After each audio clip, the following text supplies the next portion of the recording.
The following story has been brought to you by StoriesToInspire.org. We're in Colorado Springs. I was on a family road trip 2 years ago to this city, and nearby there is a place called the Olympic Training Village.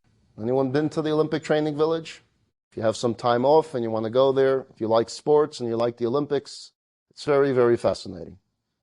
And what stands out most when you go there is the focus on the conditioning of these athletes, where it's not just that they are to be in good shape, but it's how much attention is paid to every single moment of their lives. And you're not just talking about they start training a year before an Olympics. You have kids there that are training already, thinking 8 years from now, 4 years from now, 12 years from now, and they're working towards a goal.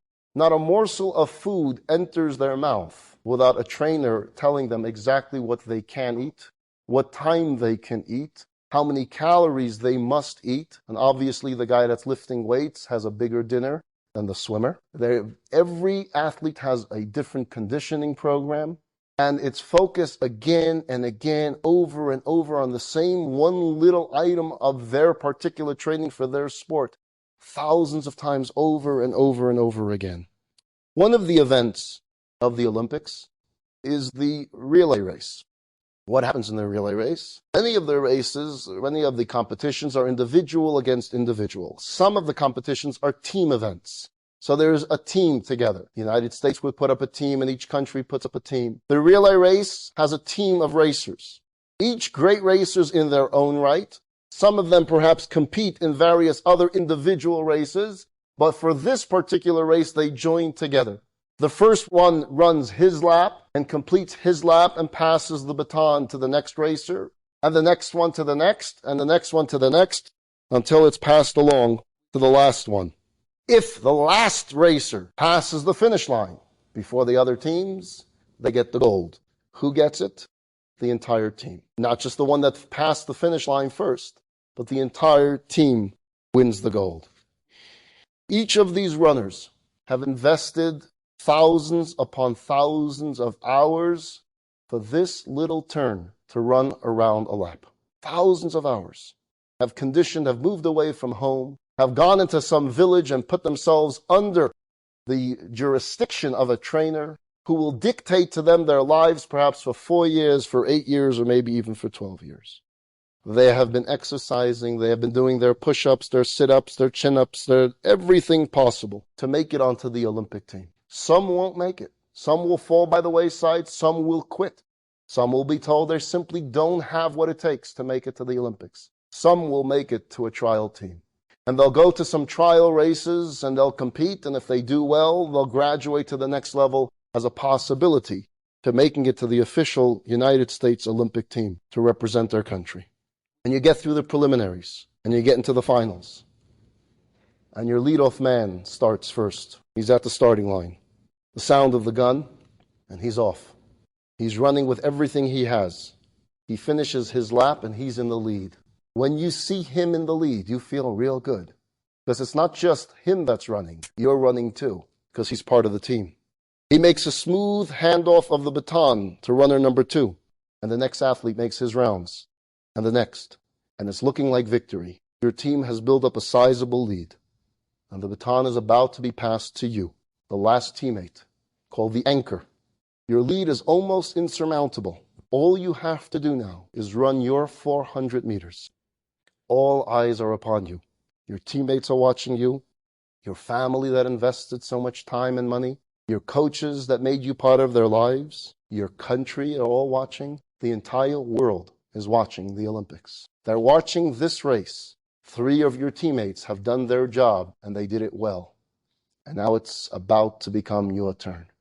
The pressure, the stress, the responsibility is tremendous. And as the racer is coming towards you to pass the baton, you think to yourself, why do I need this for? What a burden. I mean, an accountant is not a bad job. Was darf ich das? Why do I need this for? You know what? I'm just going to quit. Forget it. And suddenly this thought of, I don't need this in my life. I'm just going to walk away. And for that split second, the thought says, if I walk away, It's easy, no pressure, no stress, no headache, no TV cameras. Obviously, you don't walk away. You look at your teammates and you see what they've done. And you realize that you don't just represent yourself right now, but you represent them. And the thousands of hours that you have invested, they've invested too. And their family is watching too. And they all want to win as well, and they've done their part. And you have the lead. Now just take the baton and stop thinking so much and do what you've been trained to do for the last decade. Take the baton smoothly from the other runner and run your lap and run it well. It's not just about you. My dear friends, my dear fellow Jews, we are part of an unfinished race. A race we didn't start, but a race we cannot quit. A race we dare not quit. Our lives are not ours alone. We're part of a team. Our parents, our grandparents, some who've lived through a Holocaust, they're members of our team. Our ancestors who lived through pogroms and gulags, they're on our team. Our family tree who survived the inquisitions and expulsions, they're on our team. Go back in time. Go back in our story. Go back to the days of the Roman destruction of the temple. Go back to the days of Masada. Go back to the days of the Maccabees. Go back to the days of Mordechai and Esther. Go back to the days of David and Goliath, of Joshua and Jericho. Go back and remember the days our ancestors left Egypt. Remember them. Zachar, because they were members of our team. And we have to remember our teammates. We have to remember their heroics. We have to remember their sacrifice. We have to remember their way of life. We have to remember their commitment to God. Now take the baton and run with it. You see, the race began with Abraham. It began with God selecting a team that will be a light unto the nations, his Olympic team. A team that will shed goodness and righteousness all over the world. A team that will demonstrate and perform acts of kindness each and every single day. A team that will know that each and every moment of life must be utilized to make the world a more godly place, a more decent place. As Moses says in his farewell speech in the book of Deuteronomy, the book of Devarim, the 5th book of the 5 books of Moses, he says, and I quote, "This day God your God commands you to perform these decrees and the statutes, and you shall observe and perform them with all your heart and with all your soul. God has distinguished you today to be for him a treasured people, and to observe his commandments and to make you supreme over all the nations that he had made, for praise, for renown, and for splendor, and so that you will be a holy people to God." He drafted them to be on their team. He drafted you to be on this team. This was and is our mission, our challenge, our goalpost, our finish line. L'saken olam, to fix this world, to make this world a complete world, b'malchus shin daled yud, for the kingdom of God. To prepare this world for a real new world order. For this were our ancestors chosen, and for this were our ancestors placed on this team. And we were given the baton, passed from one member to the next, from one generation to the next. We were given the Torah. We were given the mitzvot. We were given Jewish traditions, Jewish rituals, Jewish law, Jewish life. These are the tools that we were given to fix the world. And these heroes of our past, these giants upon whom shoulders we stand upon, these teammates, our grandparents, did not always have it easy. And they did their job. They held that baton in the most difficult of times. They held that baton in the most challenging of times. They held the baton through fire and through hell. No Roman, no Nazi, no communist, no one could get them to drop the baton. They held on to it so dearly. No one could get them to stop running. No one could get them to quit the race. There's a story I heard from the days of communist Russia. There was this father who raised his daughter. She knew she was Jewish, but there was nothing else Jewish that went on in their lives. It was very difficult to live with Jewish tradition in the days of communism. The daughter got married and was pregnant, and the father took ill. The father said to his daughter, "I don't think I'm going to live too much longer. And I haven't raised you with too much Jewish tradition. So what I'm about to ask you is difficult for me, but it's that important that I felt I needed this time with you. If the child that you are pregnant with is a boy, I want you to promise me that somehow you'll give this boy a bris. He's a Jewish boy. Jewish boys should be circumcised when they're born at 8 days old. The daughter, what's she going to say? She said, I promise. The father got sicker, and the father passed away before the baby was born. Baby was born, baby was a boy. She couldn't find a male right away, so the bris was not held on the 8th day, until she found someone was 30 days after the baby was born. She found someone that performs a bris quietly. He was snuck into the house. A few people gathered together. The bris was done. As soon as the bris was over, the mother asked if she can take the baby now into her bedroom. I said, sure. She took the baby into the bedroom, closed the door, and the people outside heard a bang. They rushed in and they saw that the mother had fainted, holding the baby in her arms. They revived her and they asked her what happened. She said, when my baby was born, that promise came to me. Every second of every single day, I can hear my father's words. The baby is a Jewish boy and a Jewish boy needs a bris. And I said to myself, how am I going to do it? Where do I find a male? Where do I find other Jews? No one even knows that we're Jews. How am I going to pull this off? And maybe I don't really have to. And maybe my father was just in some strange mood.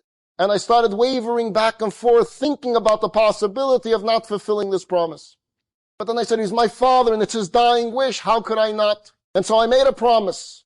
And the promise was that I would not kiss my baby until I fulfilled the wish, the promise that I made to my father. That way I knew I would fulfill this promise. Do you know what it's like not to kiss your newborn baby for 30 days? Do you know the struggle that you go through every single second, holding your infant, nursing your infant, but not putting your lips on the infant? I knew I was going to give this child a bris, and so I did. And the moment after, that first kiss of my child was just too overwhelming, and that's why I fainted. She would not drop the baton. She knew she had to hold on to it and continue the race, and she knew that her child needs this baton as well. She knew she no longer lived just for herself, but she lived for her father and for her father's father, going all the way back to Sinai. There's a story that I read that went around the internet a number of years ago of someone who was a private in the United States Army during World War II, Private Winiger. He was part of the cleanup mission after World War II was over. And he was in Europe going through a field one night, and he sees a boy running through the fields, holding on to this little sack. And he stops the boy, and the boy is terrified, and he tries having conversation with this young boy, asking who he is and what he's doing in the field. It turns out this boy was a Jewish boy named David. And David spent his life hiding in the fields because the Nazis had come into his home, and they killed his father in front of him, and they dragged away his mother in front of him. And he was left alone. He ran for his life, and he took the only possession that he knew that meant something in his family life. And that was a beautiful menorah that was passed on from one generation to the next. That was the only possession he took with him, and that was he had in this sack. Private Winiger, a Jew himself, was overwhelmed with emotion, coming face to face with what the Jewish community faced, what his brothers and sisters went through. And he made plans to adopt David. And David was brought to the United States of America, adopted as the son of Private Winiger. And each year on Hanukkah, they would light this beautiful menorah, and they would put it in the window. And that would be a very happy time for David, and yet a very sad time for David. Sad because it brought back the memories of his family, and happy because he survived and the menorah was still being lit, and he was at home in freedom. David had a friend that worked in a Jewish museum, and he saw this menorah one time, and he said that menorah is just so beautiful, and it has so much history to it.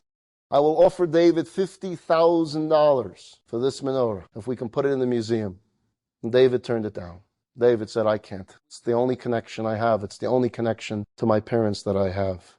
One day there was a knock on the door on the Hanukkah night, and a woman said, that menorah, it's so beautiful. Where did you get it from? And Private Winiger said, it came from a boy that I adopted as my son. It came from Europe. The mother said that menorah looks extremely familiar to me. It's almost the same menorah that was passed on in my family life for some 200 years. And it wasn't long before David and his mother were reunited. The woman saw the menorah and recognized it as hers. David held on to that baton. He held on to that connection. He continued the race. They all held on tight. Our ancestors held on to their heritage, to their mitzvot, to their mission, and they gave it to the next runner, to their children and to their grandchildren. And they dreamed of a day that Judaism would be able to be practiced openly. They dreamed of a day where you can be Jewish and proud, without fear, without intimidation. They dreamed of a day where you can see the finish line. My dear friends, they dreamed of today. Do you realize how easy it is to be a Jew today? There are no KGB agents spying on your home to see if you're going to light the Shabbos candles or keep Shabbos or Passover. There's no KGB agents looking if you're teaching your children the Aleph Bet. Today you can send your child to a Jewish day school where they and hundreds and thousands and millions of children can study in an air-conditioned room Torah, not in a cellar, not in a basement, but openly. We have to take this opportunity and we need to run with it. Enjoyed this story? Come again. Bring a friend. StoriesToInspire.org